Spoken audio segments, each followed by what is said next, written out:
Hi అండి, ఈరోజు మనము నిమ్మకాయతో పులిహోర గుజ్జును ఎలా తయారు చేసుకోవాలో వీడియోలో చూసేద్దామండి.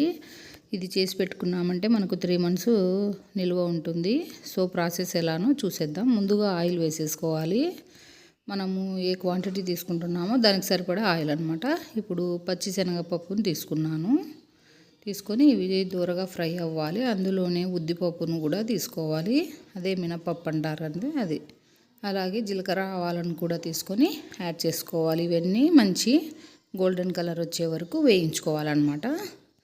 ఇలా బాగా వేయించుకుంటే అవి మనము తిన్నప్పుడు పంట కింద పడినప్పుడు టేస్ట్ అనిపిస్తుంది. అలాగే పచ్చి కరివేపాకును తీసుకొని పచ్చిమిర్చిని వేసుకొని బాగా దూరగా వేయించుకోవాలి.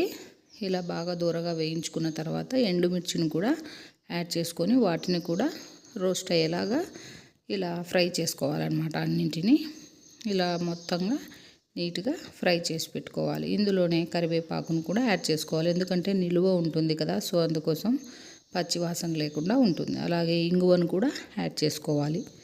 వేసుకొని వీటన్నిటిని ఒకసారి అలా చేసుకోవాలి. తగినంత సాల్ట్ను కూడా యాడ్ చేసేసుకోవాలి, ఎందుకంటే పచ్చిమిర్చికి సాల్ట్ తగిలితే మనకు మంచి టేస్ట్ అనిపిస్తుంది. సో అది కొంచెం చల్లారిన తర్వాత నిమ్మకాయ పులుసును కూడా కొద్దిగా వేసి ఇలా కలుపుకొని ఉడికించుకోవాలన్నమాట. ఎందుకంటే నిమ్మకాయ పులుసును ఉడికించుకోవడం వల్ల ఏమవుతుందంటే అన్నిటికీ ఆ ఫ్లేవర్ పట్టుకుంటుంది. అలాగే మనం వేయించి పెట్టుకున్నటువంటి పల్లీలను కూడా యాడ్ చేసుకొని బాగా ఉడకనివ్వాలి. ఇలా అన్నమాట. దీన్ని మనం ఇలా ప్రిజర్వ్ చేసుకోవచ్చు. అప్పుడప్పుడు కావాలనుకుంటే ఇలా వేడి అన్నంలో మనకు తగినంత కలుపుకొని తిన్నామంటే సూపర్గా ఉంటుందండి. థ్యాంక్స్ ఫర్ వాచింగ్ అండి. నచ్చినట్టయితే లైక్ చేయండి, షేర్ చేయండి.